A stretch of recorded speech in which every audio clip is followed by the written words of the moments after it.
Tengo en mis manos las obras completas de Virgilio. Hoy día ya no se leen los clásicos, los lectores le tienen temor y los profesores no se atreven a enseñarlos. Sin embargo, yo invito a los telespectadores a vencer ese miedo, a acercarse a este gigante. Virgilio, ¿qué decir de Virgilio? Virgilio fue el poeta de Roma. Según Andrés Bello, sin Virgilio, Roma no existiría. Y no exagera, no es el único que lo ha piropeado. Jorge Luis Borges, en un verso del poema La Cifra, dice: la amistad silenciosa de la luna. Cito mal a Virgilio. Otro piropo extraordinario le hará a Dante, quien lo usará como guía en la Divina Comedia. Oh ánima cortese Mantova, oh ánima Cortés de Mantua, de quien la forma todavía dura en el mundo y durará incluso cuando el mundo termine. Eso lo adapto yo un poco de Dante. Eso quiere decir que este fue un poeta inmortal, porque lo seguimos leyendo a pesar de que el tiempo ha pasado. Quiero contarles una historia que voy a ir acompañando con imágenes, una historia que está en el libro más importante de Virgilio, un poema épico que cuenta la fundación de Roma, un poema a la altura de la Odisea de Homero, y se llama La Eneida, y su héroe es Eneas. Eneas, que es troyano, que era troyano, digo es porque el héroe es inmortal, como Virgilio mismo, estaba perdido, había sufrido el ataque de un dios en los mares de Sicilia, y sus naves dispersas, sin rumbo fijo, hasta que de pronto se aquietan las aguas y llega a las costas de África. Y en África se va a encontrar con una mujer deslumbrante, su madre, la heroína, una diosa vestida de cazadora. Y será Venus quien le cuente la historia de ese lugar al cual él ha llegado. Y ese lugar es Cartago, la ciudad mítica africana. Y en esa ciudad reina una mujer, y esa mujer se llama Dido. Pero quiero partir primero, antes de llegar a ese momento de la historia, la primera imagen que tenemos, que es la imagen de Virgilio mismo, el autor de este extraordinario poema, el que está contando la historia de Eneas y también la historia de Dido. Helo ahí. Dicen que era dispéptico Virgilio, un hombre retirado, un hombre de origen rural. Y vamos a ver en la siguiente imagen una medalla donde aparece el rostro de esta hermosa reina o princesa noble fenicia, que es la protagonista de esta historia que va a tener algo de amor, pero que también tiene que ver con la fundación y la historia original de esta ciudad que es Cartago.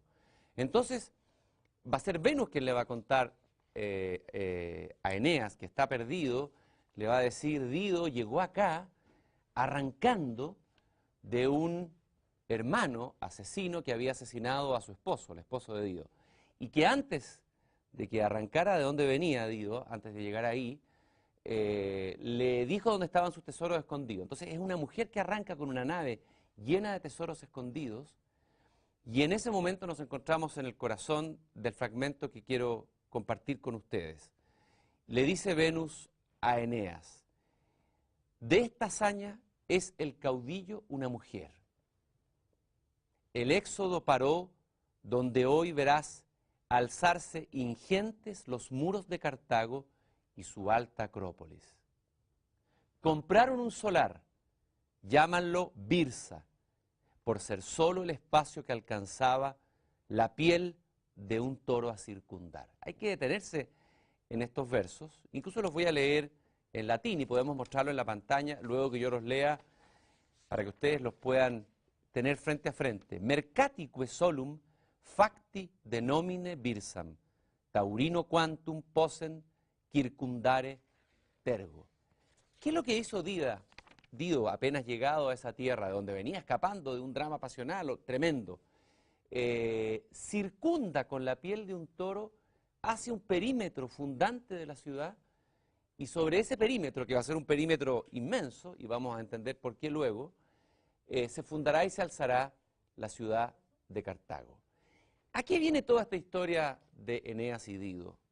¿A qué viene toda esta historia de Cartago? De la cual vamos a mostrar por lo demás un mapa, y un mapa donde se ve, un mapa más moderno, donde se ve la punta de Roma y de Cartago. Ahí está, ustedes van a ver en una punta Cartago, que está en África, y en la otra punta Roma. Ahí las naves navegaban y por ahí anduvo Eneas también. Vamos a ver una imagen contemporánea de Cartago, una fotografía moderna, que es esa. Ya no es Cartago, tiene otro nombre. Y ahí estuvo un chileno, un matemático. El culpable que yo estoy leyendo aquí a Virgilio y recordando a Eneas y Dido, Rafael Benguria, Premio Nacional de Ciencia, a quien le agradecemos que esté con nosotros aquí en Una Belleza Nueva. Encantado, mucho gusto. Me emocioné entero cuando describías a la Eneida, etc. Fue más emocionante que incluso estar ahí en Cartago. Se me pusieron los pelos de punta y qué sé yo, es fantástico. Sí. Y se te pusieron los pelos de punta. ¿Y cómo llegaste ahí? Fíjate que yo lo subo por el Mercurio, leyendo una nota en el diario en que dice que hay un físico, matemático y académico de la Universidad Católica que acaba de inaugurar un encuentro, o va a inaugurar un encuentro que se llama Conferencia de la Reina Dido, de Cartago hacia el mundo, con otros matemáticos.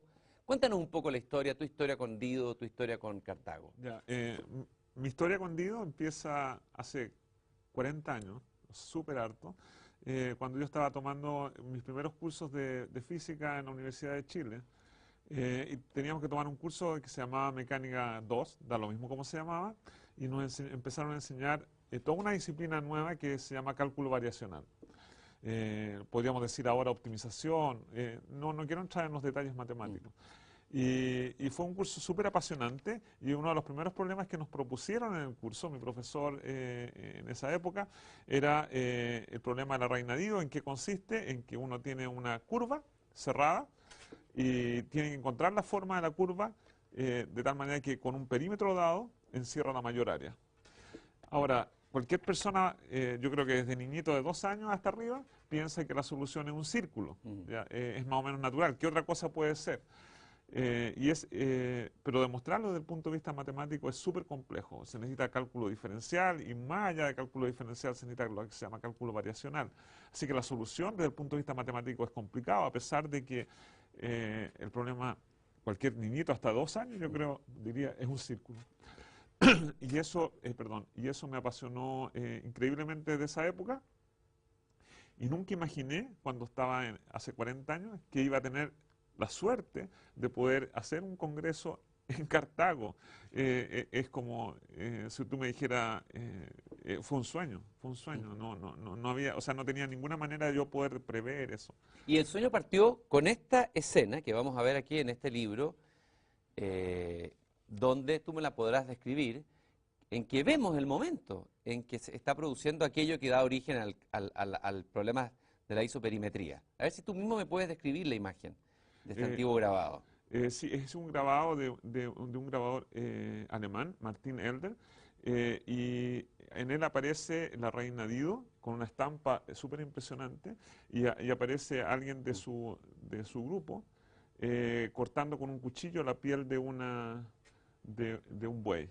Y está cortando la piel de un buey en pequeños trocitos para hacer una cuerda grande. El propósito era hacer una cuerda, no envolver con la bolsa, sino que hacer una cuerda larga y formar una cuerda cerrada y reproducir esto que estábamos describiendo en forma matemática, digamos. O sea, tengo una cuerda cerrada y quiero encerrar. Ahora, este sueño, que puede ser, haber sido una locura, ¿a quién se lo planteaste? ¿Cómo llegaste al que hoy día es, ¿cómo se llama la ciudad? Ya no es Cartago.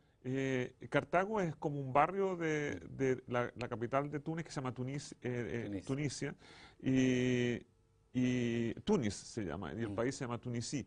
Y es como un barrio, es como dijéramos Providencia o Santiago o La Reina. Y es un barrio muy bonito que está a la orilla del mar. ¿Y cómo llegué a eso? A través de tengo un compañero que éramos compañeros de doctorado. Cuando yo hice mi doctorado, terminé hace 35, o sea, empecé hace 35 años, y mi compañero tuvo un alumno de doctorado que era de Túnez. Y cuando lo conocí hace 15 años le dije, tenemos que hacer esto, tenemos que hacer esto. Y lo fregué por, qué sé yo, por 15 años hasta que esto se materializó. Así que es un sueño de largo aliento, pero que al final se realizó y fue muy emocionante poder haber estado ahí. Digamos. Aquí tengo el folleto del Congreso, incluso hay una página web que se puede consultar, que es extraordinaria por las imágenes que muestra, que se llama, bueno, bajo el patronazgo de su excelencia Zine El Abidine, presidente de la República Tunisina, la Sociedad Matemática de Tunisia, organizan la conferencia de la Reino Dido, de Cartago hacia el mundo. Volvamos a la isoperimetría, que es una pasión tuya, ¿no es cierto?, Sí, que sí. te ha movilizado como investigador, Sí. un matemático que además tiene un pie en la física. Tal vez y viendo los eslabones, esto que ha cedido, tengo entendido que también está replicado en las ciudades medievales. Sí. O sea, en el mismo libro que mostrabas antes, todas las ciudades medievales, para ellos era un problema práctico. En las ciudades medievales, para proteger a la gente, tenían que rodearlas de murallas, digamos. Y el costo de hacer esas murallas era menor si uno trataba de encerrar una área dada con el menor perímetro. Entonces, no es un problema irreal, es un problema concreto. O sea, cómo yo gasto en menor cantidad de material o al final recursos, digamos, para poder hacer mi ciudad amurallada, para proteger a la gente de adentro, con el menor costo. Y todas las ciudades, París antiguo, todas las colonias, un montón de ciudades, todas las ciudades medievales tienen esa forma circular. Y tengo entendido que también cuando uno tiene frío y se ovilla, Sí. está realizando aquello que hizo Dido con Sí, sí. el cuero de toro ahí en el... Sí, yo tuve que dar un mini curso para estudiantes que estaban recién empezando en esto y lo primero que hice es ponerle un gatito con forma de bolita, porque cuando uno tiene frío se pone en forma de esfera para tratar de irradiar, tener la menor superficie posible para un volumen dado, para tratar de irradiar el menor calor hacia afuera.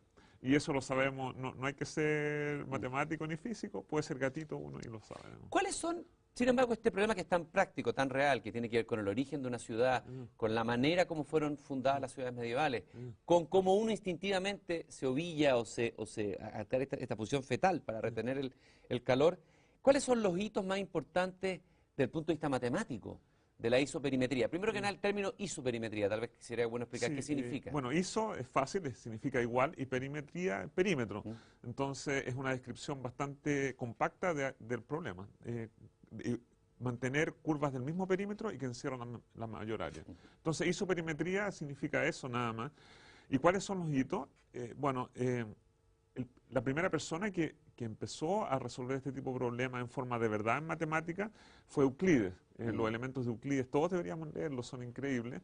Y se planteó un problema mucho más fácil y que yo creo que todos los niños pueden hacerlo en el colegio, que es, en lugar de tener una curva cualquiera, pongamos un pequeño rectángulo. Entonces, de todos los rectángulos de igual perímetro, uno se puede preguntar cuál es el que tiene la mayor área. Y la respuesta es un cuadrado. Y eso lo demostró Euclides, y no es tan trivial, pero tampoco es tan complicado, ¿ya? Y yo los invito a niños de colegio que hagan ese problema, es una belleza. Y es lo único que fue resuelto en esa época, o sea, Euclides es anterior a Virgilio. Virgilio es del siglo I, Euclides del siglo III, pero antes de Cristo. Pero ese fue el primer problema isoperimétrico. Y después pasó mucho tiempo porque para resolver el problema de Dido se necesita cálculo diferencial. ¿Qué es lo que es el cálculo diferencial? Vamos explicando. Claro. A ver, los griegos fueron increíbles en el tipo de cosas que hicieron. Y uno de los primeros problemas que a uno le plantean en el colegio es calcular el área de un triángulo. No sé si te acuerdas del área de un triángulo. Sí, me acuerdo muy bien. Entonces uno Sufrí tenía que mucho con eso, lamentablemente. Porque... entonces uno dice un medio de la base por la altura. Sí. Y después la gente dijo, y sigamos un poco más allá, tenemos que calcular volúmenes. Y para calcular volúmenes, Arquímedes dijo, ¿cómo calculamos? O sea, otra gente también, Demócrito y Eudoxus, un montón de otra gente. Pero ¿cómo calculamos el volumen de una pirámide?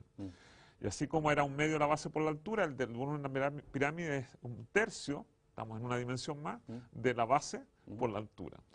Pero para demostrar ese tipo de fórmula, los griegos tuvieron que sufrir horrores, digamos. Y uno tiene la manera como uno lo hace es cortando pequeños trocitos de la pirámide. Y aproxima los trocitos de pirámide por cosas de 2 dimensiones y las va poniendo una al lado de la otra. Entonces, el cálculo diferencial es cómo sistematizar eso, cómo yo puedo hacer ese tipo de cálculo, porque al final lo que tengo que hacer para calcular volúmenes y áreas es cortar en pequeños pedacitos y unirlos.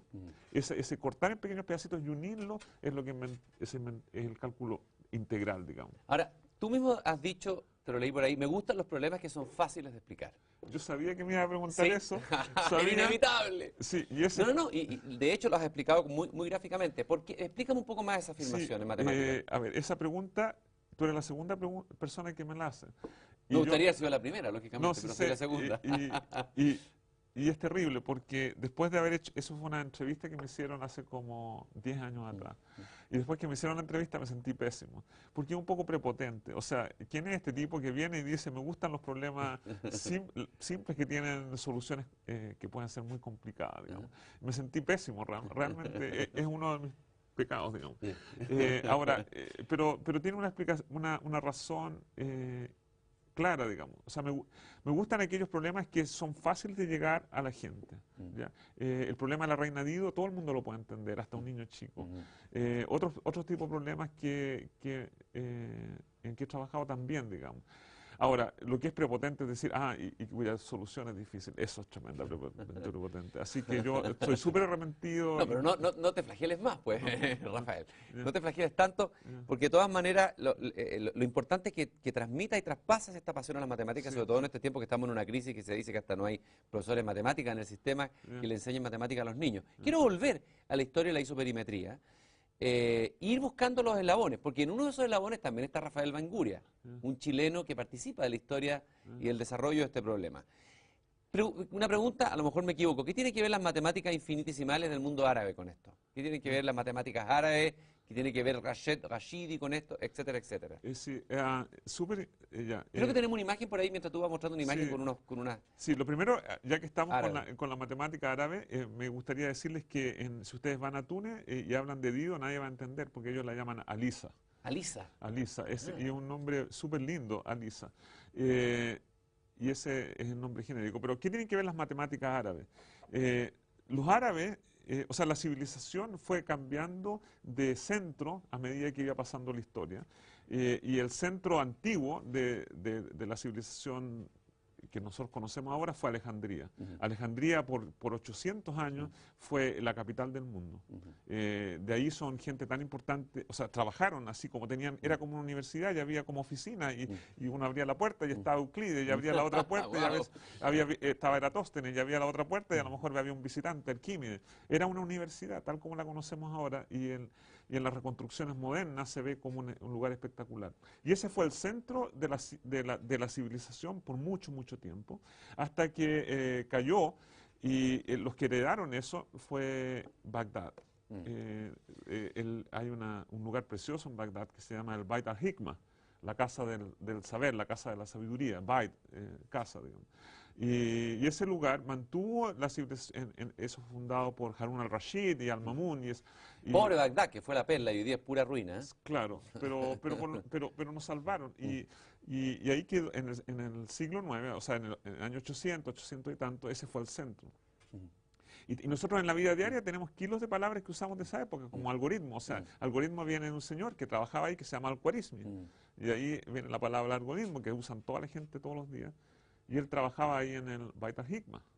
¿Y de qué manera eso puede conectarse con la isoperimetría? Todavía no. Todavía no. Entonces, De a poco. De a poco. Y Bagdad floreció por 100, 200 años y después el centro se trasladó a Córdoba, ¿no es cierto? Y Córdoba fue también una universidad maravillosa y de ahí se expandió a toda Europa después.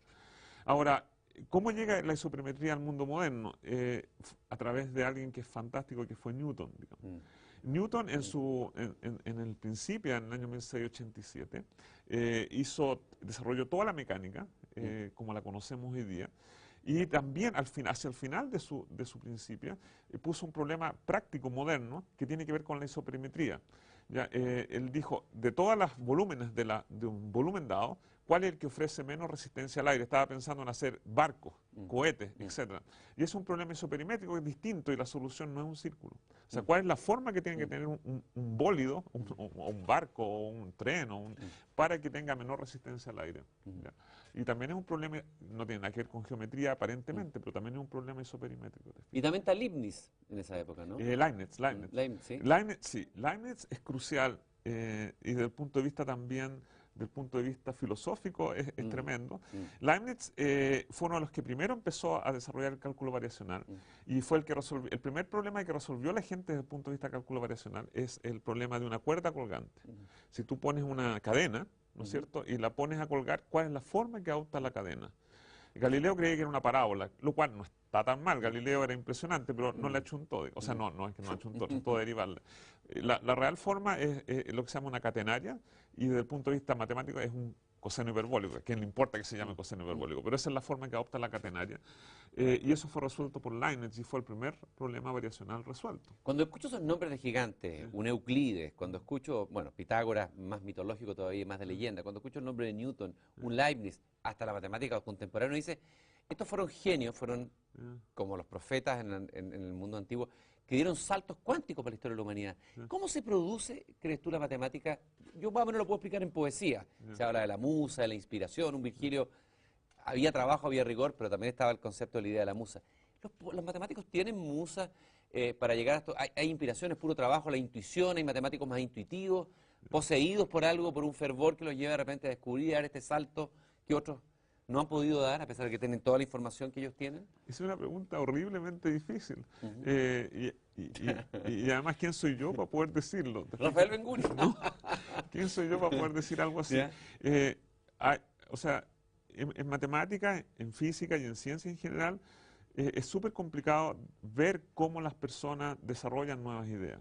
¿Ya? Hay tipos excepcionales, o sea, el tipo más excepcional en matemáticas y en física y en ciencia en general fue Newton. O sea, Newton es increíble porque tenía un rigor increíble y él tuvo que desarrollar muchas cosas a partir de casi cero. ¿Ya? Así que si tú ves la historia de la ciencia y de las matemáticas, todo el mundo va a decir Newton es el pilar fundamental. Y hay otros pilares de ese tipo, o sea, Einstein, por ejemplo, fue también notable. Es un tipo totalmente distinto de personalidad, pero la cantidad de cosas distintas que hizo a partir de, a veces de nada, digamos, fue notable. ¿Ya? Pero son personas que se dan cada 300 años o algo así. Ahora, no basta con ese tipo de personas, hay un montón de otras personas mucho más abajo como yo, digamos, que tienen que estar trabajando en este tipo de cosas por diversas razones, porque no se trata solamente de tener estos pilares fundamentales, tienes que tener toda la trama, el tejido, etc. Es lo que Rimbaud llamaba en poesía los horribles trabajadores, definiendo a los poetas de segunda línea que tienen que preparar el camino para que lleguen los que van a dar el salto. Estábamos en Newton y Leibniz, y pasamos a unos hermanos. ¿Los hermanos Bernoulli o Bernoulli se pronuncia? En castellano le dicen los hermanos Bernoulli. Bernoulli, ¿ya? ¿Qué hicieron ellos y qué pasó con ellos? ¿Qué aportaron en esta historia de la isoperimetría? Y en el idioma, en alemán, es Bernoulli. Ya, ellos eran una familia notable que vivía en Basilea. También tuve la suerte de estar ahí, digamos, en la misma casa donde ellos trabajaban, a orillas del Rin. Y era una familia de varios hermanos, los más importantes eran Jacob y Johann. Y que ellos desarrollaron no solo los problemas de isoperimetría, también resolvieron, o sea, hubo un desafío que uno de ellos eran bastante, no diría prepotente, pero les gustaba pegarse puñetes entre ellos, y uno de ellos dijo, puso el desafío de determinar la forma de una curva a lo largo de la cual si uno ponía una pequeña argolla iba a caer en el menor tiempo posible. Eso se llama la varguistócrona. Y uno de ellos, Johann, digamos, en el año 1600, al final del siglo XVII, digamos, puso ese problema y los desafió a todos. Debe haber sido el último día, o el primer día del siglo XVII, del siglo XVIII. Digamos. Y los hermanos Bernoulli resolvieron el problema, Leibniz resolvió el problema, y Newton se enfureció tanto con este desafío que dijo, ¿y quiénes son estos tipos para desafiarme a mí? Y lo resolvió y mandó su solución sin firmarlo. Y cuando Bernoulli toma la solución y la ve, dijo, uno reconoce al tigre por sus paws, digamos, por sus garras, digamos. Y fue notable, y lo reconocieron y qué sé yo. Y eso dio origen a todo el cálculo variacional en esa época. ¿Sí? Y hay un personaje del siglo XIX que es Jacob Steiner, como el nombre de Steiner. ¿Cuáles son las garras de este tigre en esta historia? Jacob Steiner es un tipo genial. La revista más antigua de matemáticas que está todavía en circulación se llama el Crelles Journal. Es una revista preciosa, la revista de matemáticas puras y aplicadas de Alemania. Y creo que fue fundada el mismo año que el Mercurio Valparaíso y todavía en circulación igual que el Mercurio Valparaíso. ¿Y una revista de papers, de información? Claro, es una revista moderna, o sea, es muy prestigiosa de publicar ahí, yo no tengo papers en el Crelle, pero el Crelle, o el Crelle es el nombre así como el seudónimo, es una revista muy, muy buena. Y el Crelle, que era el fundador, la creó, era una persona que tenía recursos y la creó con dos motivos. Uno era para que publicara Niels Abel. Abel es un matemático noruego que demostró que la ecuación quíntica no se podía resolver en forma cerrada con regla y compás. Para que publicara Abel y Steiner. Y se paseaba por Europa con Abel en una mano, con Steiner de la estoy ridiculizando, Sí. pero se paseaba por Europa y la gente se mataba de la risa y en vez de decir Steiner y Abel decían Caín y Abel. Es un chiste fome. Pero Steiner lo que hizo fue tener la primera demostración del problema de Dido. En el sentido que dijo, bueno, para aproximarnos al problema de Dido, podemos tomar una curva cualquiera que no sea una curva, que no sea un círculo, cerrada, la cortamos en dos mitades del mismo perímetro. Y elijo de las dos cuál es la que tiene mayor área. Y la reflejo. Y me quedo con una que tiene una simetría. Y después hago cualquier otra curva y voy a ser simétrico con respecto a este otro lado también. Y se preguntaba, bueno, ¿cuál es la única curva que es simétrica con respecto a cualquier a cualquier diámetro? Es el círculo. Ahora, esa demostración está mala, pero fue la primera demostración. Y luego vamos a llegar al siglo XX y siguen habiendo avances en la historia de la isoperimetría. Qué increíble que haya sido Dido, una mujer Sí. de la que estamos todos enamorados. No vamos a meternos en la historia de Dido con Enea porque es fascinante, si no nos vamos a ir por las ramas a otra parte de la teleserie de la Fundación de Roma. Pero hay un problema que tú planteas, que es el problema de la forma de la columna más robusta, que es un problema que tiene que ver con la ingeniería y el diseño y que se cruza con la isoperimetría. ¿Qué es lo que ocurrió? ¿Y qué es lo que es esa columna más robusta? Sí, hay varios problemas que tienen que ver con columnas y que fueron como los primeros resultados prácticos sobre este tema. A mitad del siglo XIX, una persona que se llama Saint Venant resolvió el problema de cuál era la forma de una columna que resistía la mayor torsión. O sea, que si tú le aplicas una fuerza en este sentido, se va a tardar más en quebrarse. Y ese fue el primer problema isoperimétrico resuelto, o sea, de columnas, cilindros así, de secciones de cualquier tamaño, cuál era la forma que tenía que tener para tener la mayor resistencia a la torsión.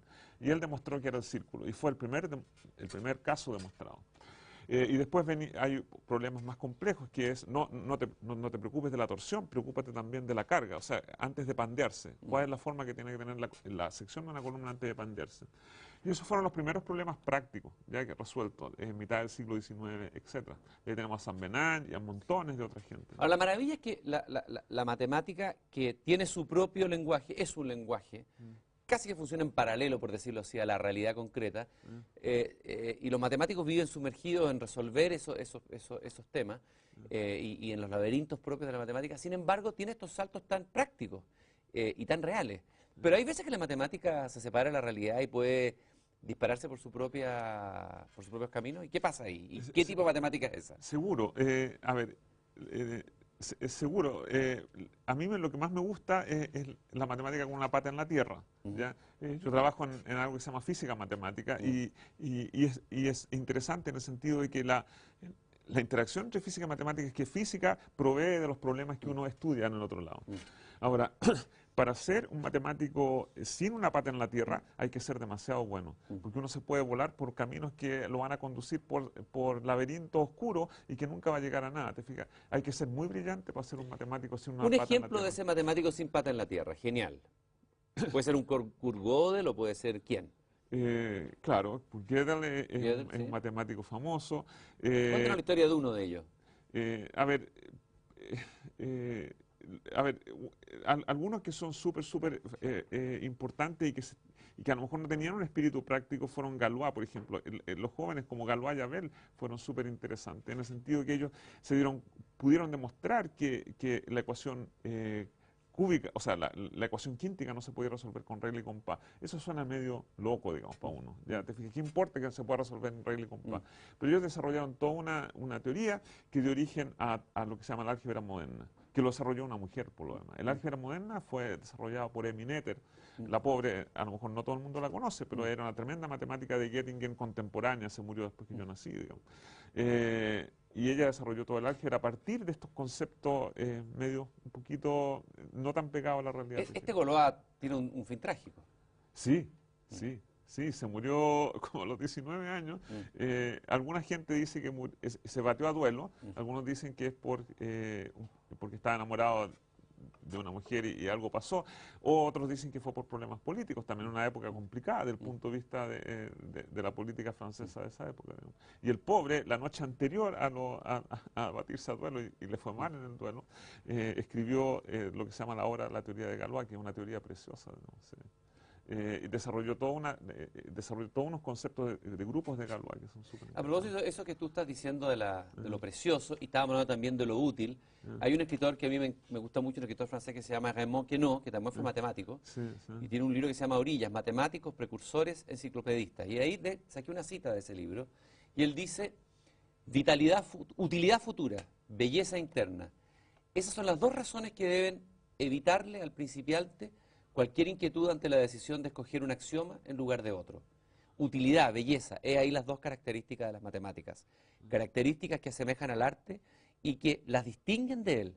Una teoría matemática viva y verdadera por sí misma es al mismo tiempo bella y útil. Dice que no. ¿Qué piensas de esa afirmación de que no? Sabemos que no. Es complejo. O sea, la belleza no es algo que sea tremendamente fácil de aprender. ¿Ya? Yo creo que más bien nosotros transformamos algunas cosas en bellas. O sea, por ejemplo, si uno puede estar tratando de hacer una clase sobre algún tema, si uno lo hace aburrido, aunque sea lo más precioso que hay, puede ser feo. Mientras que un tema puede ser suficientemente árido y uno lo puede transformar en algo bello. ¿Te fijas? La belleza no solo depende del raw material, o sea, de la materia prima que tenga acá, sino que depende de cómo tú la tallas y qué es lo que veas ahí. ¿Ya? Yo creo que hay muchas cosas de ciencia, y no solo de ciencia, de arte, y qué sé yo, que uno las puede transformar. ¿Ya? Lo que hace un Miguel Ángel cuando pesca un pedazo de mármol, ¿ya? Él ve cosas que nosotros no vemos, y puede ser feo el pedazo de mármol, y él lo transforma en una belleza increíble. ¿Y un Miguel Ángel en matemáticas? Sí. ¿Y cuál sería el mármol y alguien que haya hecho con ese mármol matemático algo bello? Un David. Claro, el David, que es impresionante. Bueno, gente que hizo cosas muy bellas desde el tiempo antiguo, Euclides, Arquímedes, Newton, Einstein, Schrödinger, qué sé yo. Pero un ejemplo, el más perfecto para ti, el que mejor, el Miguel Ángel de las matemáticas para ti. Newton. Ya. Sí. Y un David. ¿Cuál es el David de Newton? El Principio. A ver, ¿por qué? Cuéntanos El Principio. eso. Porque fue notable, o sea, Newton todavía nos pesa en el lenguaje, o sea, no nos pesa, impresiona a toda la gente en el lenguaje cotidiano. Newton se dio cuenta de que con una ley muy simple, la ley de gravitación universal, y que alguna gente dice no se le ocurrió a él, da lo mismo. Él demostró que a partir de esta idea de que dos cuerpos se atraen con una ley de 1 sobre el cuadrado la distancia, él podía describir las órbitas, las elipses de Kepler. Y la gente en esa época, incluso a la gente común y corriente, se le cayó el pelo, literalmente, y la gente empezó a decir expresiones que ahora se usan cotidianamente, la palabra mecánica racional, después pasó a la filosofía racional, y ese tipo de palabras como que quedaron para siempre pegadas en la gente, ¿te fijas? Leibniz también, o sea, hay una historia de Leibniz que para mí es re importante.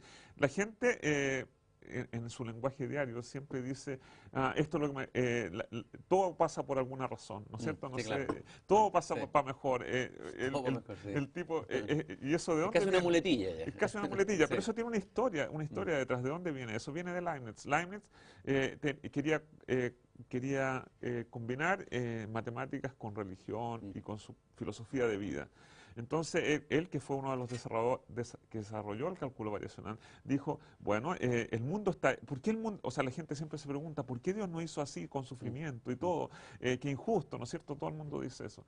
Entonces, Leibniz llega y escribió un libro maravilloso que era la Teodicea, y dice, bueno, el mundo es óptimo con las restricciones que hay, o sea, con la isoperimetría que hay. O sea, uno tiene una serie de ligazones y este es el mejor mundo que puede haber. El mejor mundo posible. El mejor mundo posible. Entonces, Voltaire se mataba de la risa y escribió Candide. No sé si tú has leído Candide. Cándido de Voltaire, Candide, extraordinario. Candide de Voltaire. Entonces, estaba Candide, ¿te acuerdas? Describe está el terremoto de Lisboa, y fue uno de los peores terremotos, tsunami, fuego, incendio. Como el nuestro aquí del 27 de febrero, se lo compara, algunos lo han comparado. Peor todavía, o sea, Sí, porque 90.000 muertos tuvo ese de acá Lisboa. no murió tanta gente. Sí. Fue horrible, ¿ya? Y sale el pobre Candil debajo de no sé qué cosa. De hecho, en las carátulas de algunas versiones Sí. de Candil está saliendo de ahí Sí. y dice, y esto debe ser para bueno, para mejor, digamos. Y uno dice, pero horrible. Te fijas, y eso está en el lenguaje común. Y eso es un problema de isopremetría. O sea, yo creo que no hay que extender las cosas más allá de lo que son. O sea, yo no extendería matemáticas, ni física, ni cálculo variacional a problemas de filosofía. Pero te fijas como... La matemática no puede resolver problemas filosóficos planteados alguna vez, problemas fundamentales. No, yo creo que hay que ser súper humilde. O sea, yo ¿Ya? creo que uno tiene que tener la humildad de decir, no, o sea, cada cosa tiene su reino, ¿te fijas? O Mm. sea, muchos problemas se generan cuando tú tratas de extender las cosas más allá de donde son. Se charquean un poco, por usarlo en el lenguaje chileno, Más que ¿no? charquear, digamos, o sea, producen problemas medio complicados, digamos. O sea, yo sería súper humilde. Sí. Sin embargo, hay un matemático, se lo leí, te lo iba a preguntar al Ya, final, pero me voy a adelantar un poco. ya. Hay un matemático que se interesó por los infinitos. Sí, Claro, la palabra infinito está lleno de, que es ah, Cantor, ¿no es cierto? sí, Y sí, habla del infinito actual y potencial. sí. Incluso habló de una aritmética transfinita, Finita, sí, ¿ya? sí. Ese infinito de Cantor, desde el punto de vista filosófico, ¿qué es? ¿Es el infinito el que usamos todos los días en el lenguaje o el que cuadra No, la filosofía? no, ¿Cuál es yo ese creo, infinito de Cantor? eh, ¿O eh, no andaba detrás de un poco de eso también, Cantor? yo creo un poco, pero yo creo que no es bueno extenderse más allá, digamos. Mm. Cantor hizo un montón de cosas maravillosas, entre otras, otro tema que me apasionaba alguna vez, y fue la primera charla que di, que yo Ujú. venía recién llegando a mi doctorado, Mm. y en esa época se había lanzado recién el Voyager. No sé si te acuerdas. Tú Sí, eres muy perfecto. joven, No, sí me acuerdo tú perfectamente. eres muy El niño, Voyager, pero perfecto, para mí perfecto. todo eso era fantástico. Sí, Todos sí, los viajes sí, sí, sí. eran fantásticos. Y debe haber sido en el año, finales de 1980, debe haber No era sido tan joven, ¿no? noviembre del año 80. ¿Ya? Y empezaron a llegar las primeras imágenes de Saturno. Mm. ¿Ya? Y las primeras imágenes de los anillos de Saturno, que fueron notables desde el punto de vista de un montón de cosas en física, las primeras imágenes de los anillos de Saturno mostraban como un disco de vinilo, de esos Mm. discos antiguos, digamos, con millones de rayas, no sé si te Mm. acuerdas, Sí, no sé si lo tienes perfectamente, sí. presente. Y entonces la gente, eso a toda la gente en esa época lo pilló de sorpresa, no esperaban eso. Mm. O sea, Saturno tenía unos anillos, o sea, tiene unos Mm. anillos, digamos, con una cierta estructura y tiene unos ciertos vacíos entre medio, pero nadie esperaba que fuera una estructura tan compleja. Y uno de mis profesores en Princeton, Barry Simon, que es un tremendo tipo, digamos, apenas vio las imágenes que venían del Voyager, dijo, esto tiene que ver con los conjuntos de Cantor. Mm. Y no te voy a explicar por qué tiene que ver con los Sí, conjuntos de Cantor, pero eso sí. fue una cosa súper notable. Y al final parece que los astrofísicos desecharon eso, pero para mí fue súper bonito el argumento, digamos, sí. Quiero ir ahora, volver a la isoperimetría a través de un tambor. Ya. ¿Es verdad que se puede escuchar la forma de un tambor? Ya, esa es una pregunta que a mí me apasiona porque la persona que propuso ese problema en el año 66 fue mi mentor de postdoctorado. Y una persona que no solo fue mi mentor, sino que un amigo muy querido, digamos, que se llama Mark Katz. Ahí Sí, tenemos la fotografía de él, sí, sí, en su autobiografía. sí. Y Sí. lamentablemente, Háblanos de él primero, tu relación con él y sí, después del tambor. sí. Y lamentablemente él murió de 70 años. Era una persona muy cálida, que sabía mucho, que era polaco, y él tenía o sea, él me transmitió un montón de cosas, fue un maestro para mí, Mm. digamos, y combinaba el interés por la educación clásica, o sea, él hubiera estado feliz con esto de Guido, con las matemáticas, fue uno de los matemáticos más brillantes del siglo XX. Y él propuso el problema en el año 66, lo propuso por una razón que puede parecer un poco extraña ahora. Él quería incentivar en los alumnos comunes y corrientes el interés por las matemáticas. Mm. Y hizo en esa época no había video, hizo una película en celuloide que se llamaba Can One Hear the Shape of a Drum? Y la película es preciosa, yo la vi, o sea, lamentablemente yo no tengo una copia de esa película, y escribió todo esto en un cálculo y dijo, bueno, este es un problema viejo que viene del año 1910, ¿ya? Que propuso Lorentz, él se había dado cuenta que cuando uno ve una lámpara radiando, hay una distribución de los modos de radiar de la ampolleta, y uno puede ver, a partir de eso, uno puede ver que independientemente de la forma de la ampolleta o de la forma del cuerpo que se está calentando, esa curva es la misma. O sea, y dijo, a lo mejor es independiente de la geometría y uno puede ver cosas como el volumen. Y eso dio origen a un montón de problemas que no voy a describir acá. Y al final, Mark Katz, debido a ese problema, se propuso lo que tú planteabas, digamos. O sea, cuando uno toca una cuerda de violín, hay unos modos normales de vibración. O sea, la cuerda, qué sé yo, la cuerda sol, la cuerda re, la cuerda la, qué sé yo. Y cuando uno toca un tambor, el sonido es un poquito más complejo, no es tan armónico porque es como bidimensional, pero también hay unas formas naturales de vibrar, ¿ya? Y uno las puede determinar matemáticamente, ¿ya? Y la pregunta es, supongamos que yo sé todas las maneras de vibrar naturales, así como las cuerdas de violín, todas las maneras naturales de vibrar del tambor, y lo están tocando en la pieza del lado. Puedo yo, sin verlo, sin hacer trampa, con los ojos tapados, puedo descubrir la forma del tambor.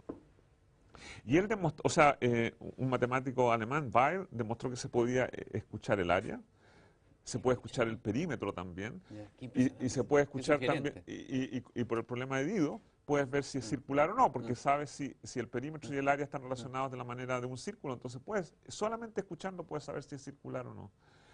Y puedes escuchar el número de agujeros, y puedes escuchar, etcétera. Pero recién en el año 1992, hace 18 años, Caroline Gordon, otra mujer, con su marido y otra persona demostraron que había dos tambores que eran distintos y que sonaban igual. Y la respuesta entonces a la pregunta ¿Can one hear the shape of a drum? Es no. Y esa sí que también podría ser una pregunta filosófica tú, porque estás tratando de descubrir un mundo, Sí. y no quiero extender una filosofía, pero interesante, a ver, pero a sí. lo mejor no es único, a lo mejor lo que tú estás descubriendo no es único, ¿te fijas?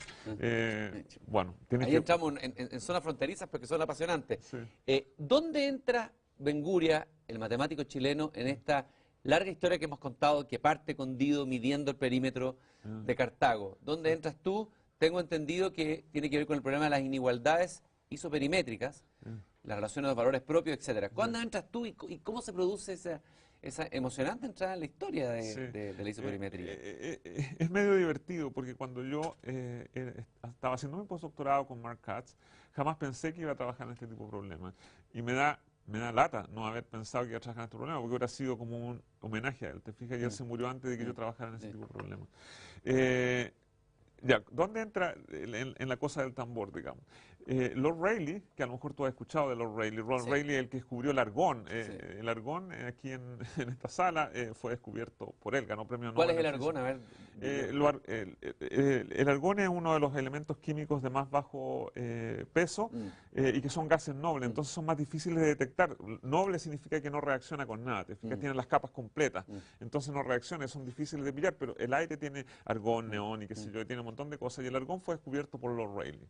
Y Lord Rayleigh era un tremendo profe a finales del siglo XIX, y él escribió un libro precioso que deberías leer, que se llama The Theory of Sound, en la teoría del sonido. Y eso fue en 1877 por ahí.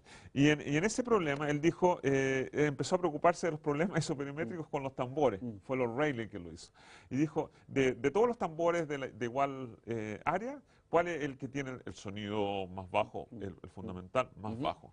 Y él dijo, no hay que preguntar, o sea, resolvió montones de casos explícitamente solubles y dijo, no hay duda, tiene que ser el círculo, ¿ya? Ahora, él lo conjeturó en realidad, o sea, no demostró nada. Y los que demostraron esa conjetura de que de todos los tambores de la misma área, el que tenía el sonido fundamental más bajo era el círculo, fueron Faber y Kran. Faber era un matemático alemán, Kran era de Estonia, y que son contemporáneos. Kran se murió cuando yo había nacido. Y después, entonces, la segunda pregunta que uno puede hacer es qué pasa, uno puede considerar el cociente entre las dos primeras frecuencias, ¿ya?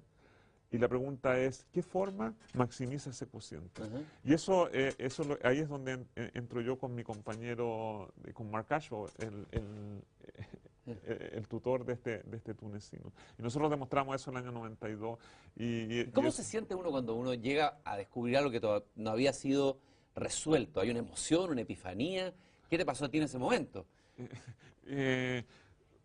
No, o sea, en ese momento, a ver, yo te voy a decir otros momentos más emocionantes que ese, uno siente una tremenda alegría de haber llegado a un resultado. Pero era algo que la gente había conjeturado, o sea, no era un descubrimiento nuevo, en el sentido que nosotros hicimos la demostración matemática, que era difícil, es un paso largo, era más bien algo técnicamente complicado, pero la gente sospechaba eso. Lo más espectacular que me ha pasado a mí fue antes, mucho antes, cuando recién estaba terminando mi doctorado. Yo trabajo todavía en problemas de lo que se llama de física atómica, ¿ya? De problemas que se llaman de estabilidad de la materia. En el corazón de la materia está. Sí, y uno de los problemas más básicos que todavía no se conoce su solución es cuántos electrones uno puede ponerle en exceso a un átomo. ¿Ya? O sea, todos estudiamos el átomo de hidrógeno y tenemos un protón y un electrón dando vuelta como loco ahí. La pregunta es, ¿podemos tener hidrógeno con 2 electrones? La respuesta es sí. Está súper debilucho el segundo electrón, casi se quiere ir, pero la respuesta es sí. ¿Y le podemos poner un tercero? Y la respuesta es no. ¿Ya? Y eso lo demostré en el año 1980. Y en la Universidad de Rockefeller fue eso. Sí. Y ahí sí que me sentí. El 20 de enero. El 20 de enero, el día del roto chileno. Por atrás pica el indio. Le metiste ahí en el corazón y ahí sí que me sentí raro porque era algo que no se conocía. Qué bonito, qué bonito. Y yo no sabía yo acababa de terminar mi doctorado y no sabía si estaba bien o no. Entonces corrí donde un compañero mío, Bradley Plore, y le dije, oye, ¿puedes chequear que esto esté bien? Y me dijo, parece que está bien. Entonces, en la noche cuando fui y hablé con mi señora, que también es físico, y le dije, ¿me puedes chequear que esto esté bien? Y me dijo, sí, parece que está bien. Y eso fue emocionante, sí, eso fue emocionante. Los últimos minutos que nos quedan, tú dijiste que tuviste la suerte de tener un mentor. Sí. Y uno de los temas más importantes y dramáticos, no quiero exagerar ni ponerme demasiado sentimental, pero la situación de la educación hoy día es la falta de profesores de matemáticas, la crisis de la matemática, las pruebas SIMSE, todo el país está hablando sobre eso. Tengo un libro aquí en mis manos de un matemático o matemática china, Li Ping Ma, sobre el conocimiento y enseñanza de las matemáticas elementales, que acaba de publicar la Academia Chilena de Ciencias. Y aquí ella compara por qué hay más problemas en la enseñanza de matemáticas en Estados Unidos que en China. Se enseñan de manera distinta. Pero quiero hablar un poco de nosotros. Hay hoy día una presión muy fuerte en el sistema para que los colegios tengan buenos resultados SIMSE, que hay que meter harto computador, que hay que meter a los niños en otro mundo. Pero tú tienes una postura distinta y yo te la he escuchado por ahí. Una de las burradas que dices tú dices que hablas de... son burradas que dices, pero que son burradas lúcidas. ¿Cuál es tu mirada de lo que hay que hacer en matemática, en educación de matemática en Chile? Sí, a ver, es cierto, o sea, yo tengo mi propia visión de las matemáticas. Yo creo que no hay la crisis que nosotros creemos que existe, no es, o sea, obviamente hay necesidades, pero no son necesidades que la gente común y corriente cree, digamos. Hay muy buenos profesores de matemáticas en Chile y yo conozco a muchos de ellos. Y quizá hay una mayor cantidad de muy buenos profesores de matemáticas que cuando yo era alumno. Cuando yo era alumno, el 20% de la población terminaba educación media. Ahora casi el 100%. Hay más cobertura. Hay mucho más cobertura. Hay un tema de calidad, se dice. Y entonces, cuando uno aumenta la cobertura de esa manera, obviamente la calidad promedio va a bajar. Obviamente, eso es casi un teorema, digamos. O sea, y lo que tenemos que hacer es preocuparnos de tener más de esos profesores buenos. Ahora, eso no es un problema que pueda arreglar de la noche a la mañana, de un día para otro, que no se arregla con tecnología, se arregla se arregla como yo creo que fue mi educación. O sea, yo tuve la gracia de tener unos mentores excelentes desde el colegio hasta la universidad, hasta llegar a Mark Katz. Imitándolos a ellos, yo pude hacer todo lo que yo he hecho. Si pudiéramos a los súper buenos profesores de matemáticas que hay en Chile, ponerlos en contacto con aprendices de brujos, o sea, los brujos con los aprendices de brujos, sería fantástico. Y eso es un problema exponencial, o sea, un brujo puede enseñar a 10 brujos, 10 brujos a otros 10, tenemos 100, otros 10 como los oficios medievales, como la escuela de los oficios medievales. Sí. Tú también has dicho y te he escuchado decir, te lo escuché ayer del día de hoy, la grabación en una comisión de educación, te escuché decir algo muy interesante que lo noté, que nosotros estamos en la matemática, nos quedamos en la matemática en 1850 y tanto. Sí. Y a ver, ¿qué significa eso? Sí, a ver, lo que pasa es que a los pobres papás, niños, papás, profesores, colegios, autoridades, les ponen una tremenda presión y les dicen, ustedes se están quedando atrás, tenemos que preocuparnos más bien de cómo aprender que de enseñarles cosas básicas, digamos.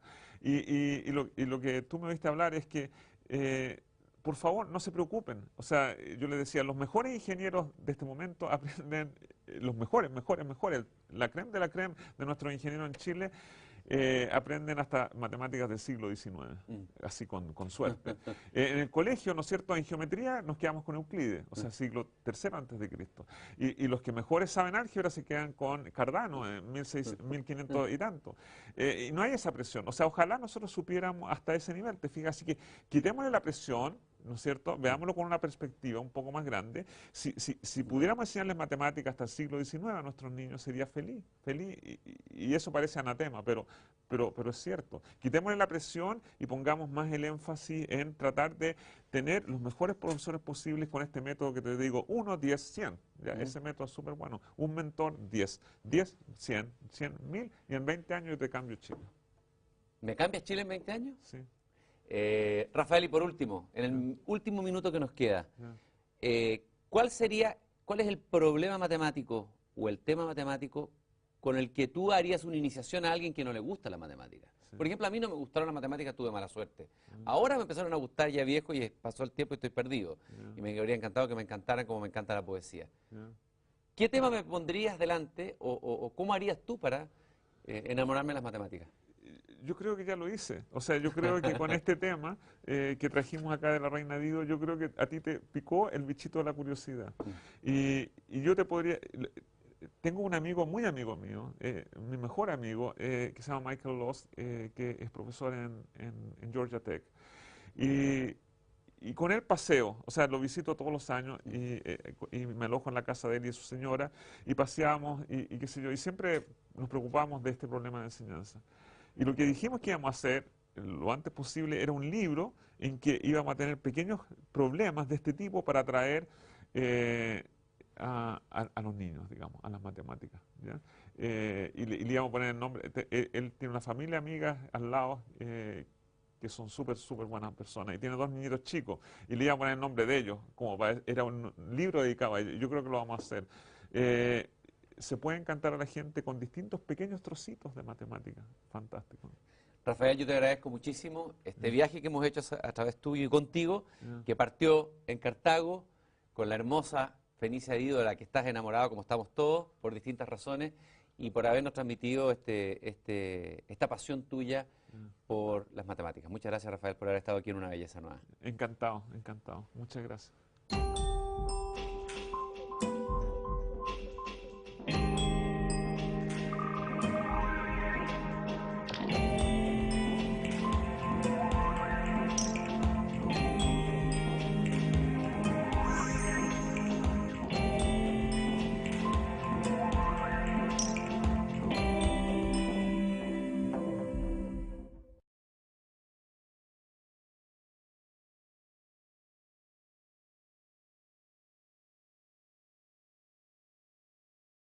Rafael Benguria, Premio Nacional de Ciencia, a quien le agradecemos que esté con nosotros aquí en Una Belleza Nueva. Encantado. Mucho gusto. Se me emocioné entero cuando describías a la Eneida, etc. Fue más emocionante que incluso estar ahí en Cartago. Se me pusieron los pelos de punta y qué sé yo, es fantástico. Sí. Y se te pusieron los pelos de punta. ¿Y cómo llegaste ahí? Fíjate que yo lo subo por el Mercurio, leyendo una nota en el diario en que dice que hay un físico, matemático y académico de la Universidad Católica que acaba de inaugurar un encuentro, o va a inaugurar un encuentro que se llama Conferencia de la Reina Dido, de Cartago hacia el mundo, con otros matemáticos. Cuéntanos un poco la historia, tu historia con Dido, tu historia con Cartago. Ya, mi historia con Dido empieza hace 40 años, súper harto, cuando yo estaba tomando mis primeros cursos de física en la Universidad de Chile. Y teníamos que tomar un curso que se llamaba Mecánica 2, da lo mismo como se llamaba, y nos empezaron a enseñar toda una disciplina nueva que se llama cálculo variacional. Podríamos decir ahora optimización, no quiero entrar en los detalles matemáticos. Y fue un curso súper apasionante y uno de los primeros problemas que nos propusieron en el curso, mi profesor en esa época, era el problema de la Reina Dido, en que consiste en que uno tiene una curva cerrada y tiene que encontrar la forma de la curva de tal manera que con un perímetro dado encierra la mayor área. Ahora, cualquier persona, yo creo que desde niñito de 2 años hasta arriba, piensa que la solución es un círculo. ¿Ya? Es más o menos natural. ¿Qué otra cosa puede ser? Pero demostrarlo desde el punto de vista matemático es súper complejo. Se necesita cálculo diferencial y más allá de cálculo diferencial se necesita lo que se llama cálculo variacional. Así que la solución desde el punto de vista matemático es complicado, a pesar de que el problema, cualquier niñito hasta 2 años, yo creo, diría, es un círculo. Y eso me apasionó increíblemente desde esa época. Y nunca imaginé, cuando estaba hace 40 años, que iba a tener la suerte de poder hacer un congreso en Cartago. Es como si tú me dijeras, fue un sueño, no había, o sea, no tenía ninguna manera de yo poder prever eso. Y el sueño partió con esta escena que vamos a ver aquí en este libro, donde tú me la podrás describir, en que vemos el momento en que se está produciendo aquello que da origen al problema de la isoperimetría. A ver si tú mismo me puedes describir la imagen de este antiguo grabado. Sí, es un grabado de un grabador alemán, Martin Elder, y en él aparece la reina Dido con una estampa súper impresionante y aparece alguien de su grupo cortando con un cuchillo la piel de un buey. Y está cortando la piel de un buey en pequeños trocitos para hacer una cuerda grande. El propósito era hacer una cuerda, no envolver con la bolsa, sino que hacer una cuerda larga y formar una cuerda cerrada y reproducir esto que estábamos describiendo en forma matemática, digamos. O sea, tengo una cuerda cerrada y quiero encerrar. Ahora, este sueño, que puede ser, haber sido una locura, ¿a quién se lo planteaste? ¿Cómo llegaste al que hoy día es, ¿cómo se llama la ciudad ya? ¿No es Cartago? Cartago es como un barrio de la capital de Túnez que se llama Tunisia y Túnez se llama, y el país se llama Tunisí.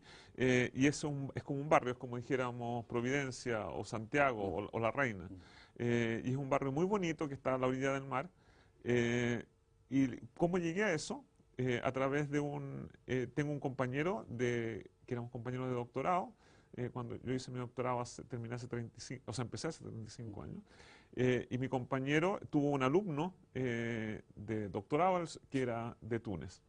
Y cuando lo conocí hace 15 años le dije, tenemos que hacer esto, tenemos que hacer esto. Y lo fregué por, qué sé yo, por 15 años hasta que esto se materializó. Así que es un sueño de largo aliento, pero que al final se realizó y fue muy emocionante poder haber estado ahí. Aquí tengo el folleto del Congreso, incluso hay una página web que se puede consultar, que es extraordinaria por las imágenes que muestra, que se llama, bueno, bajo el patronazgo de su excelencia Zine El Abidine, presidente de la República Tunisina, la Sociedad Matemática de Tunisia organizan la conferencia de la Reina Dido, de Cartago hacia el mundo. Volvamos a la isoperimetría, que es una pasión tuya, ¿no es cierto?, que te ha movilizado como investigador, un matemático que además tiene un pie en la física. Tal vez y viendo los eslabones, esto que hace Dido, tengo entendido que también está replicado en las ciudades medievales. Sí, o sea, en el mismo libro que mostrabas antes, todas las ciudades medievales, para ellos era un problema práctico. En las ciudades medievales, para proteger a la gente, tenían que rodearlas de murallas, digamos. Y el costo de hacer esas murallas era menor si uno trataba de encerrar una área dada con el menor perímetro. Entonces, no es un problema irreal, es un problema concreto. O sea, cómo yo gasto en menor cantidad de material o al final recursos, digamos, para poder hacer mi ciudad amurallada, para proteger a la gente de adentro, con el menor costo.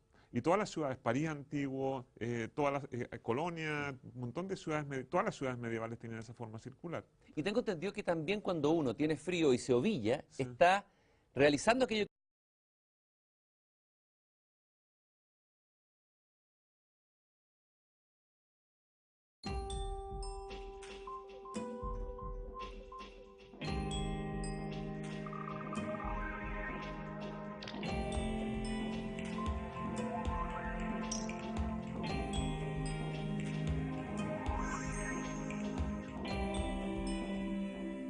Tengo en mis manos las obras completas de Virgilio.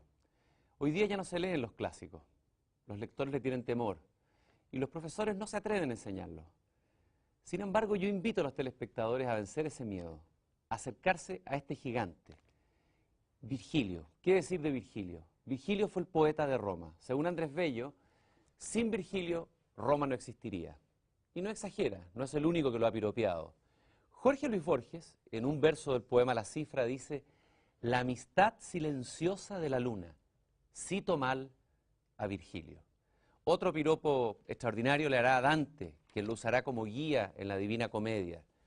Oh ánima cortese Mantova, oh ánima Cortés de Mantua, de quien la forma todavía dura en el mundo y durará incluso cuando el mundo termine. Eso lo adapto yo un poco de Dante. Eso quiere decir que este fue un poeta inmortal, porque lo seguimos leyendo a pesar de que el tiempo ha pasado. Quiero contarles una historia que voy a ir acompañando con imágenes, una historia que está en el libro más importante de Virgilio, un poema épico que cuenta la fundación de Roma, un poema a la altura de la Odisea de Homero, y se llama La Eneida, y su héroe es Eneas.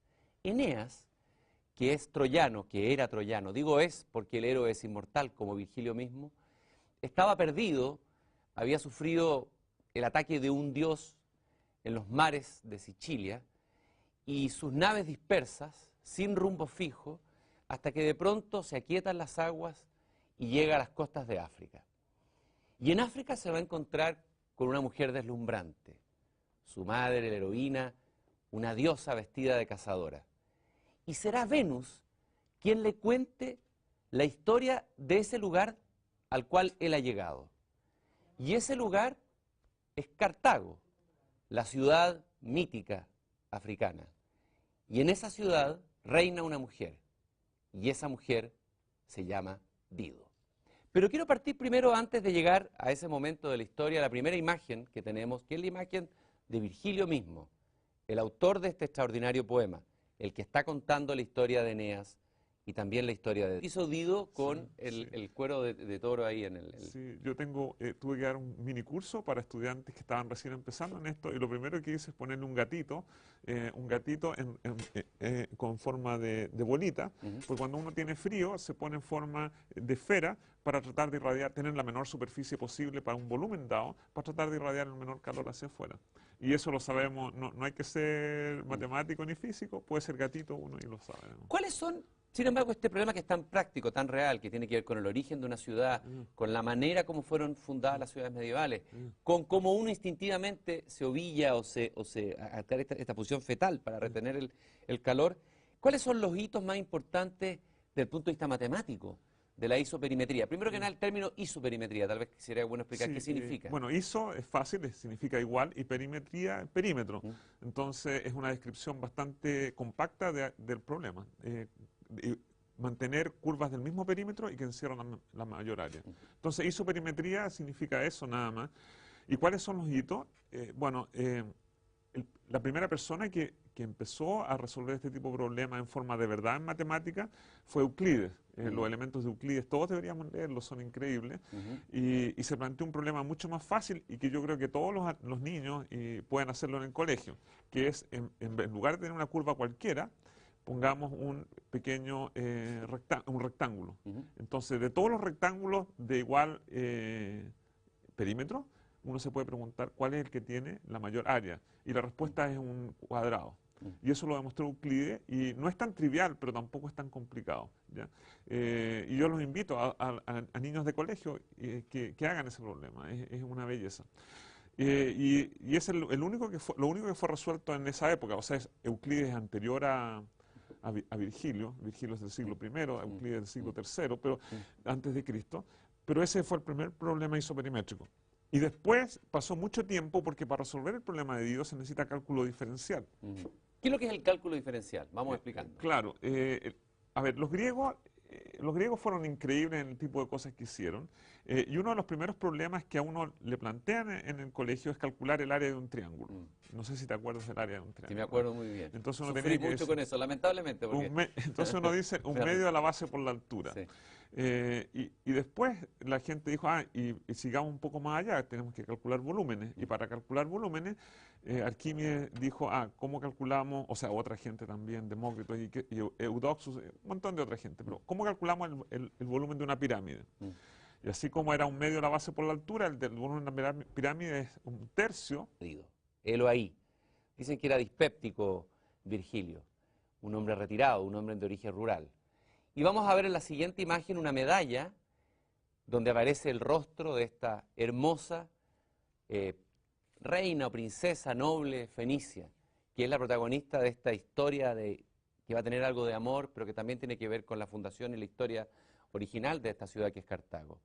Entonces, va a ser Venus quien le va a contar a Eneas, que está perdido, le va a decir: Dido llegó acá arrancando de un hermano asesino que había asesinado a su esposo, el esposo de Dido, y que antes de que arrancara de donde venía Dido, antes de llegar ahí, le dijo dónde estaban sus tesoros escondidos. Entonces es una mujer que arranca con una nave llena de tesoros escondidos, y en ese momento nos encontramos en el corazón del fragmento que quiero compartir con ustedes.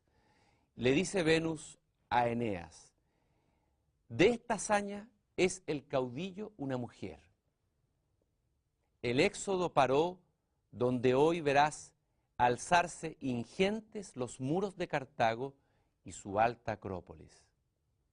Compraron un solar, llámanlo Birsa, por ser solo el espacio que alcanzaba la piel de un toro a circundar. Hay que detenerse en estos versos, incluso los voy a leer en latín y podemos mostrarlo en la pantalla luego que yo los lea para que ustedes los puedan tener frente a frente. Mercatique solum facti denomine Birsam, taurino quantum posen circundare tergo. ¿Qué es lo que hizo Dido apenas llegado a esa tierra de donde venía escapando de un drama pasional tremendo? Circunda con la piel de un toro, hace un perímetro fundante de la ciudad, y sobre ese perímetro, que va a ser un perímetro inmenso, y vamos a entender por qué luego, se fundará y se alzará la ciudad de Cartago. ¿A qué viene toda esta historia de Eneas y Dido? ¿A qué viene toda esta historia de Cartago? De la cual vamos a mostrar por lo demás un mapa, y un mapa donde se ve, un mapa más moderno, donde se ve la punta de Roma y de Cartago. Ahí está, ustedes van a ver en una punta Cartago, que está en África, y en la otra punta Roma. Ahí las naves navegaban y por ahí anduvo Eneas también. Vamos a ver una imagen contemporánea de Cartago, una fotografía moderna, que es esa. Ya no es Cartago, tiene otro nombre. Y ahí estuvo un chileno, un matemático. El culpable que yo estoy leyendo aquí a Virgilio y recordando a Eneas y Dido también. Vamos a ver una imagen contemporánea de Cartago, una fotografía moderna, que es esa. Ya no es Cartago, tiene otro nombre. Y ahí estuvo un chileno, un matemático.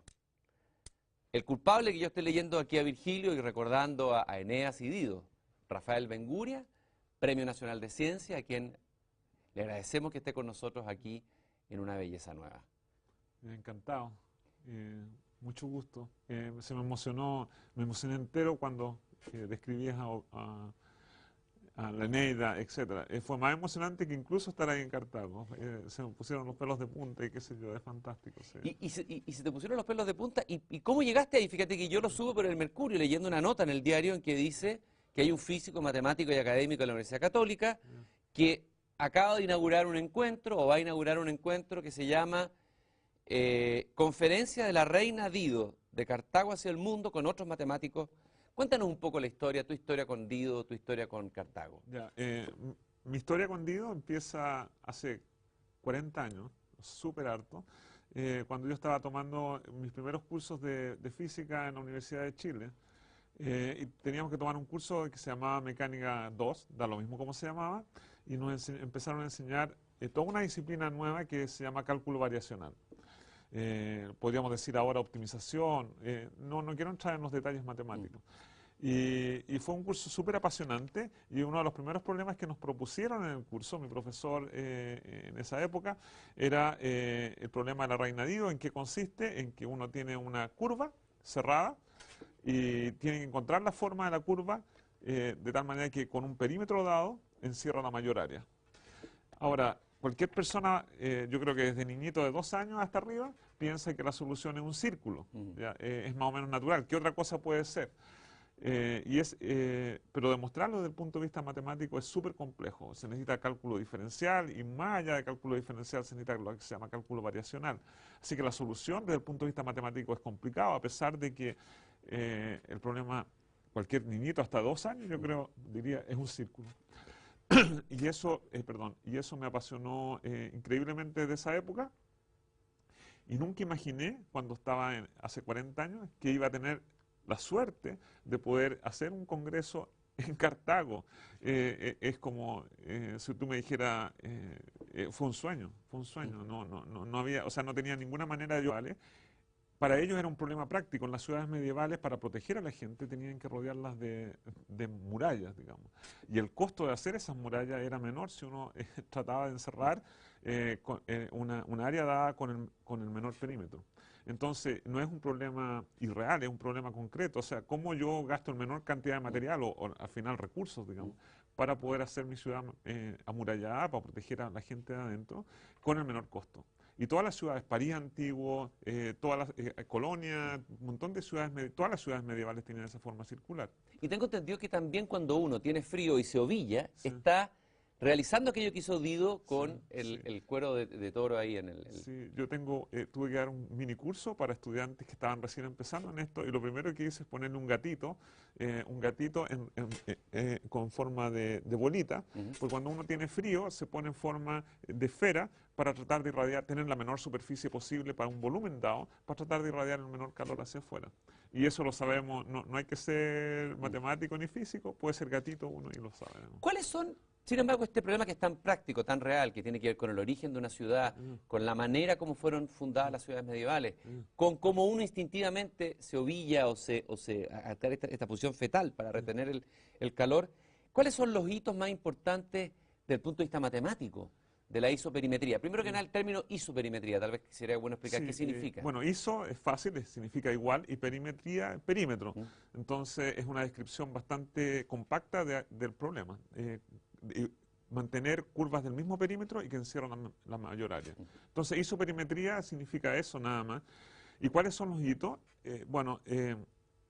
La primera persona que empezó a resolver este tipo de problemas en forma de verdad en matemática fue Euclides. Los elementos de Euclides, todos deberíamos leerlos, son increíbles.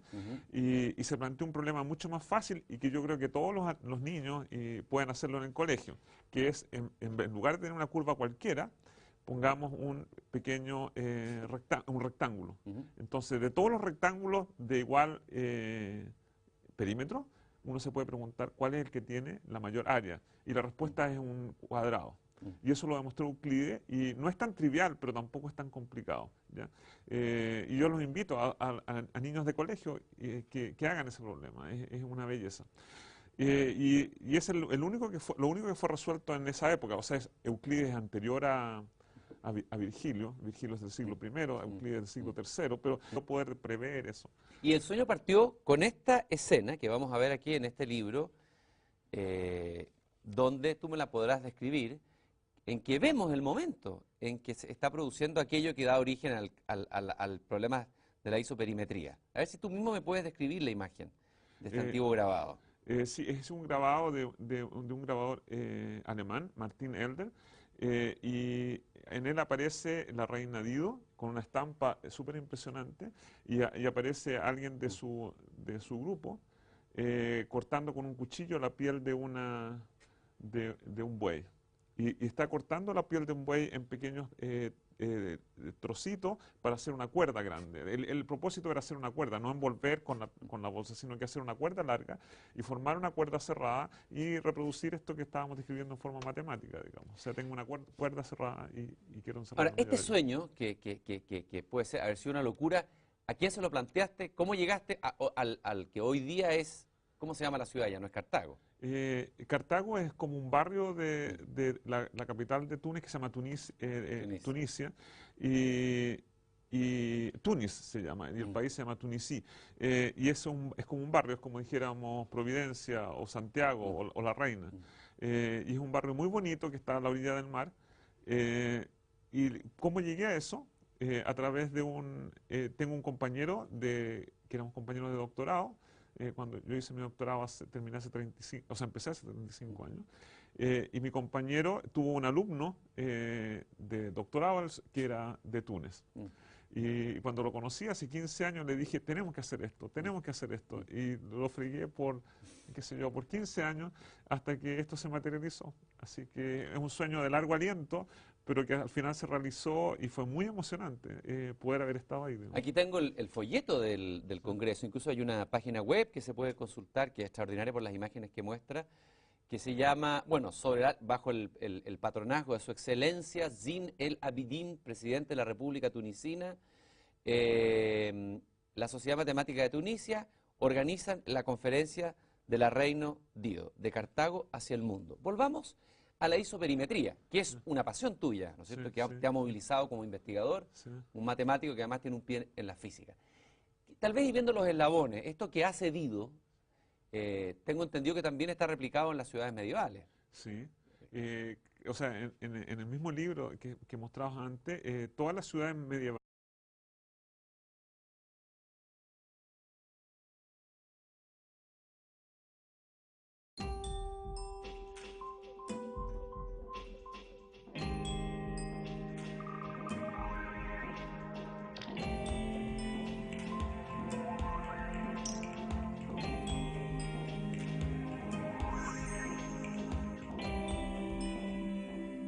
Tengo en mis manos las obras completas de Virgilio.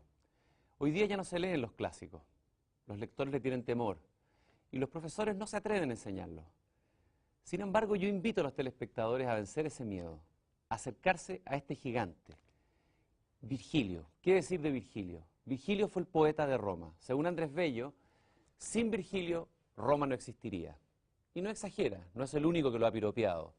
Jorge Luis Borges, en un verso del poema La Cifra, dice: la amistad silenciosa de la luna, cito mal a Virgilio.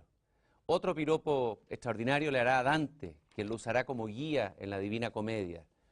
Oh ánima cortese Mantova, oh ánima Cortés de Mantua, de quien la forma todavía dura en el mundo y durará incluso cuando el mundo termine. Eso lo adapto yo un poco de Dante. Eso quiere decir que este fue un poeta inmortal, porque lo seguimos leyendo a pesar de que el tiempo ha pasado. Quiero contarles una historia que voy a ir acompañando con imágenes, una historia que está en el libro más importante de Virgilio, un poema épico que cuenta la fundación de Roma, un poema a la altura de la Odisea de Homero, y se llama La Eneida, y su héroe es Eneas.